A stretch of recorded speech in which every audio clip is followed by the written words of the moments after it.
सुप्रभात सज्जन श्रोते हो. आजच्या निशिदिनी सर्वांचे सहर्ष स्वागत. आजच्या निरूपणाचा विषय आहे विषय आसक्ती हेच मरण. म्हणजे विषयांकडे धावणे, विषयांकडे मनाचे आकर्षित होणे हेच ज्ञानी माणसाच्या दृष्टीने मरण, आणि अर्थातच आत्मज्ञान प्राप्त करून घेणे हे ज्ञानी माणसाच्या दृष्टीने अमृतत्व किंवा अमरपण.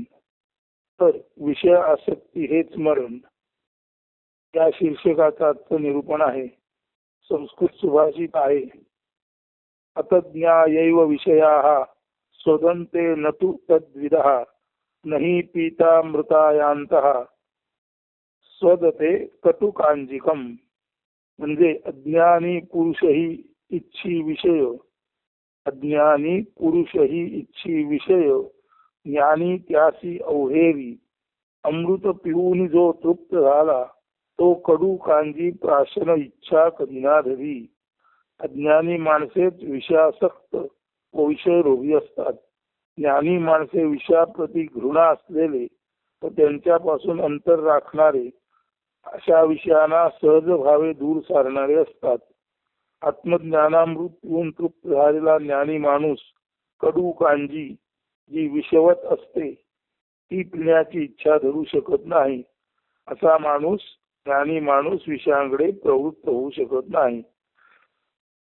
विवेक चूडामणी हा श्रीमद आद्य शंकराचार्य यांचा प्रसिद्ध ग्रंथ आहे. त्यातील विषय निंदा या प्रकरणात जो एक श्लोक आलेला आहे तो वाचून त्याच्या अर्थासह स्पष्टीकरण करतो.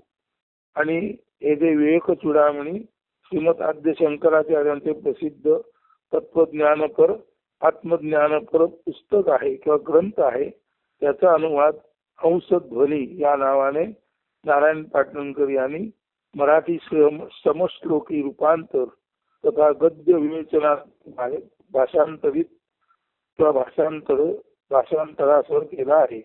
म्हणजे विवेक चूडामणी या ग्रंथाचे हंसध्वनी नामकरण करून नारायण पाटणकर यांनी मराठी समश्लोकी रूपांतर तथा गद्य विवेचनासह हे पुस्तक रूपांतर पद्धतीने प्रसिद्ध केलेलं आहे. या पुस्तकात विषय निंदा या प्रकरणात प्रकरण क्रमांक 15 पान 49 वर विषय निंदेबाबत शंकराचार्य काय म्हणतात ते पहा. मूळ ग्रंथातील 74 क्रमांकाचा हा श्लोक आहे.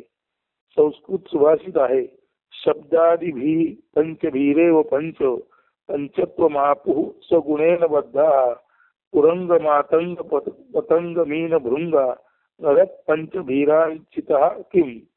म्हणजे शब्दादी पंचविषयातील एक एक विषयी बद्ध असती जे मृगहत्ती पतंग मासा भृंग तरीही मरणा पावती ते. अडकुनी राहे जरी जगिया नर पंच विषय शरण तरी त्या कोणतारी चुकवी तैसे त्याचे मरण. सांगायचा मुद्दा आहे शब्द, स्पर्श, रूप, रस आणि गंध या वास्तवात पंचमहाभौतिक तन्मात्रा आहेत. म्हणजे जी पृथ्वी, आप, तेज, वायू, आकाश ही पंचमहाभूत आहेत, त्यांची सूक्ष्म रूप म्हणजे तन्मात्रा, त्या तन्मात्रा शब्द, स्पर्श, रूप, रस, गंध अशा तऱ्हेच्या आहेत. म्हणजे पृथ्वी, आप, तेज, वायू, आकाश या पंचमहाभूतांच्या सूक्ष्म रूपाला तन्मात्रा म्हणतात. आणि त्या तन्मात्रा शब्द, स्पर्श, रूप, रस, गंध अशा 5 तऱ्हेच्या आहेत. या 5 विषयातील केवळ एक एक विषयात अडकून भोगलिप्त होऊन हरिण, ज्याला मृग किंवा कुरंग म्हणतात, तर हरिण, मृग किंवा कुरंग हे शब्दाकडे आकर्षित होऊन आपल्याला मरणाच्या अधीन करते. हत्ती, ज्याला मातंग म्हणतात, तो स्पर्श ज्ञानासाठी उतावीळ होतो आणि मरणाधीन होतो. पतंग म्हणजे लहानसा कीटक जो रूप म्हणजे कीटक रूपाकडे म्हणजे तेजाकडे, अग्नीकडे आकर्षिला जातो आणि पतंग अग्निभोवती घिरट्या घालता घालता आपल्या मरणाला प्राप्त होतो. रूप हे अग्नीच्या दिसण्याला म्हटलेलं आहे. मासा म्हणजे मीन जो रसाकडे आकर्षित होतो आणि त्या रसामध्ये लिप्त होऊनच शेवटी मरतो. आणि भुंगा किंवा भृंग हा गंधाकडे आकर्षित होतो आणि गंधाकडे आकर्षित होऊन शेवटी या गंधाकडेच आकर्षित झालेला भृंग फुलाभोवती घिरट्या घालून घालून घालून भले त्यातला मकरंद त्याला मिळत असेल, पण शेवटी त्या मकरंद म्हणजे मधातच चिकटून त्याचा मृत्यू होतो. सारांश: हरिण, मृग किंवा कुरंग शब्दाकडे आकर्षून मरतात.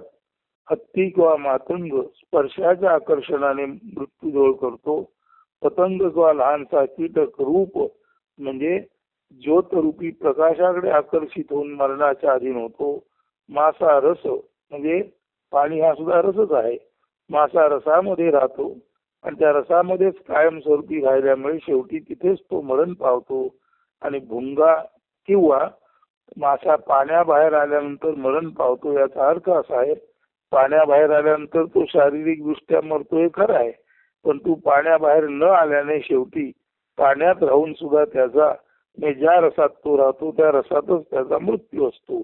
आणि भुंगा किंवा भृंग हा फुलाभोवती घिरट्या घालतो आणि भले फुलातील मध चाकता चाकता एक दिवस त्या फुलातच बंद होतो किंवा अडकतो आणि मध खायच्या नादात हा भुंगा शेवटी ज्या फुलाच्या गंधाकडे आकर्षित झालेला असतो त्या गंधाच्या आकर्षणाकडेच त्याचं मरण असतं. म्हणजे हरिण, मृग, कुरंग शब्द आकर्षणाने, हत्ती, मातंग स्पर्श आकर्षणाने, पतंग किंवा लहानसा कीटक रूपाच्या आकर्षणाने, मासा रसाच्या आकर्षणाने आणि भुंगा किंवा भृंग गंधाच्या आकर्षणाने असे हे पाच तऱ्हेचे प्राणी एकेका विषयामध्ये अडकून मृत्यूला जवळ करतात. आणि माणूस तर शब्द स्पर्श रूप रस आणि गंध, माणूस तर शब्द स्पर्श रूप रस आणि गंध या पाची तन्मात्रांच्या नादी लागतो. आणि अर्थातच त्या कारणाने स्पर्श, गंध, रुची, दर्शन, श्रवण या 5 ज्ञानेंद्रियांच्या 5 विषयामध्ये तो अडकतो. तर अशा तऱ्हेने शब्दामुळे हरिण मरणाजवळ जातो, स्पर्शामुळे हत्ती मरणाजवळ जातो, रूपामुळे पतंग त्याच्या मरणाला जवळ करतो, मासा रसात राहतो आणि तिथेच त्याचं मरण असतं. आणि भुंगा गंधाच्या नादी लागून आपलं मरण जवळ करतो. माणूस तर शब्द स्पर्श रूप रस गंध या 4ही तन्मात्रांच्या अधीन झालेला असतो. आणि स्पर्श, गंध, रुची, दर्शन, श्रवण यांच्या नादी लागून, या 5ही तन्मात्रांच्या नादी लागून माणूस तर ते शेवटी या 5 विषयाने जो युक्त आहे तो मृत्यू पडणार हे निश्चित आहे. म्हणजे एकेका विषयाला जर शब्दाला हरिण बळी पडत असेल, स्पर्शाला हत्ती बळी पडत असेल, रूपाला पतंग म्हणजे लहानसा कीटक बळी पडत असेल, रसाला मासा बळी पडत असेल आणि गंधाला जर भुंगा किंवा भृंग बळी पडत असेल, तर हे 5ही विषय आणि त्याने बद्ध असलेला जो माणूस आहे अशा त्या अज्ञानी माणसाचे काय, त्याचा नाश सर्वनाश मृत्यू कोण व कसा चुकू शकेल, त्याचा नाश तर अटळच आहे. या अर्थी प्रस्तुत निरूपणात अज्ञानी माणसेच विषयासक्त असतात आणि अशा विषयांपासून दूर राहणारी ज्ञानी माणसे आत्मज्ञान रूपी अमृत प्राशनाने अमर होतात किंवा खऱ्या अर्थाने अमरत्व किंवा अमृतत्व त्यांना प्राप्त होते. आता येथे मृत्यू हा शरीराचा नसून येथे अज्ञानी माणूस मृत्यू पावतो याचा अर्थ शरीराचा मृत्यू सर्वांनाच येतो, पण अज्ञानामुळे असा अज्ञानी माणूस मृत्यूच्या अधिक जवळ जातो किंवा आपल्या सर्वनाशाला जवळ करतो. आणि आत्मज्ञान प्राप्ती झालेला ज्ञानी माणूस ज्याला आपण म्हणतो निसर्गता त्याचं मरण येणार तेव्हा येईलच, परंतु आत्मज्ञानामुळे तो याची देही याची डोळा अमृतत्व अमरत्व त्याला प्राप्त झालेलं असतं.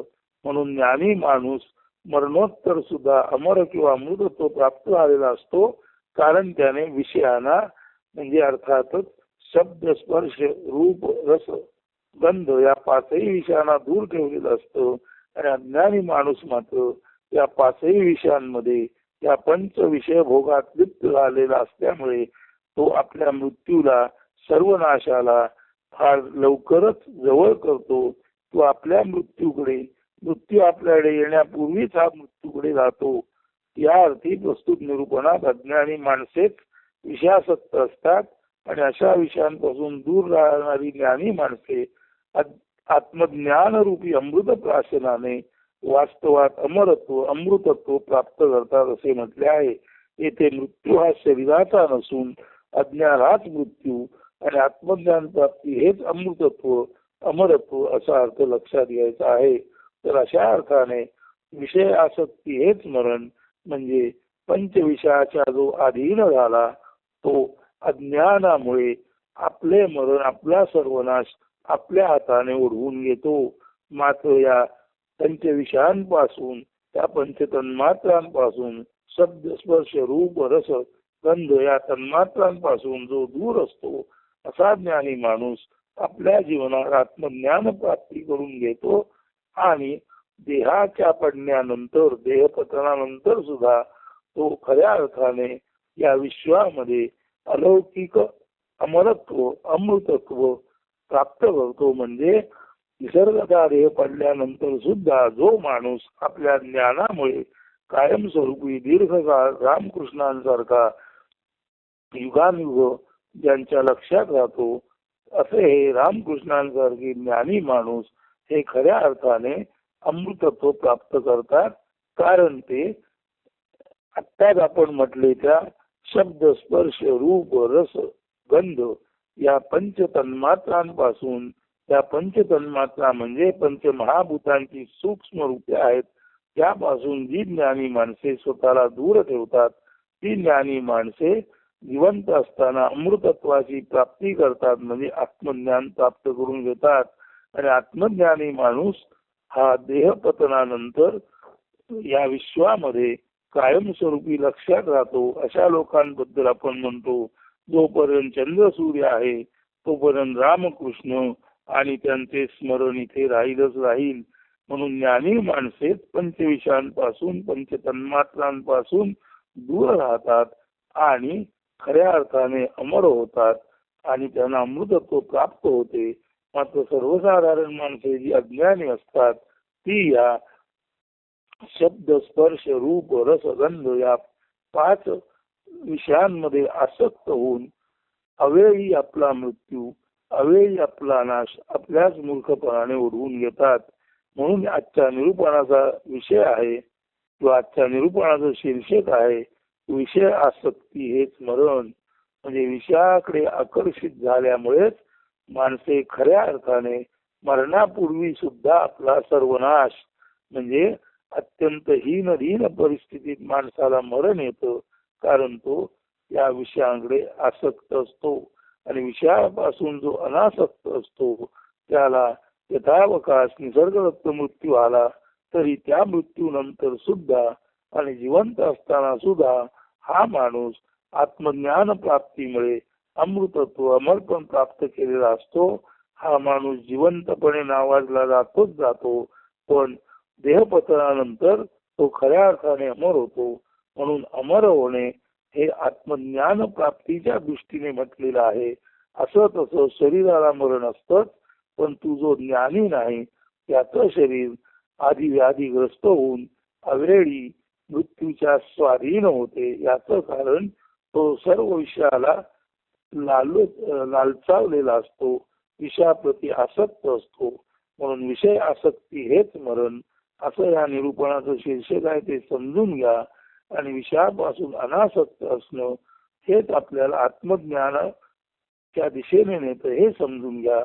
आणि आपले आपण ठरवा की आपण विषय आसक्त असायचे की विषयापासून आपण अनासक्त पद्धतीने विषयापासून आपण स्वतःला दूर राखायचे.